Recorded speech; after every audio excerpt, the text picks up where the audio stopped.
Strengthening Faith 118. I had a thought which I wanted to share. One of the main reasons people struggle to obtain peace of mind and body in this world is due to incorrectly evaluating the value of worldly things, as their definition of good and bad, success and failure is incorrect. A business owner will become bankrupt if they cannot correctly evaluate the value of the merchandise they buy and sell. Similarly, the person who incorrectly evaluates the value of worldly things will misplace their efforts and prioritize things incorrectly, thereby causing themselves stress and anxiety in both worlds. Most people define success and failure, good and bad, based on definitions given by culture, fashion, and social media, and as a result they incorrectly determine the value of things. For example, according to these standards, having many properties is a good thing, whereas having a few worldly possessions is a bad thing, even though this is not true at all. Those who possess many worldly things, such as properties, are often the most stressed and anxiety-ridden people in the world. A classic example of this is Pharaoh, one of the richest and most influential men to ever exist, as opposed to the one who did not possess many worldly things, the holy prophet Musa, peace be upon him.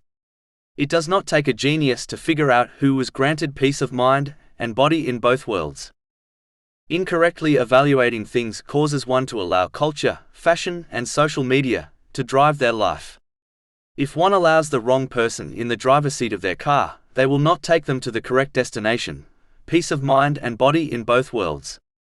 As a result, a Muslim places their faith in the backseat or even in the boot of the car, and only turns to it during their few acts of worship and rituals. But if one desires peace of mind and body in both worlds, they must choose the correct driver so that they reach the correct destination, peace of mind and body in both worlds. The correct driver is Islam. When one lives by the definitions of success and failure, good and bad, given by Islam, they will correctly evaluate the real value of worldly things and therefore place their efforts in the correct place, and use the resources they have been granted correctly, as outlined in the Holy Quran and the traditions of the Holy Prophet Muhammad, peace and blessings be upon him. Allah, the Exalted, the controller of hearts, which is the abode of peace, will then grant them peace of mind and body in both worlds. Chapter 16 An-Nahl, verse 97.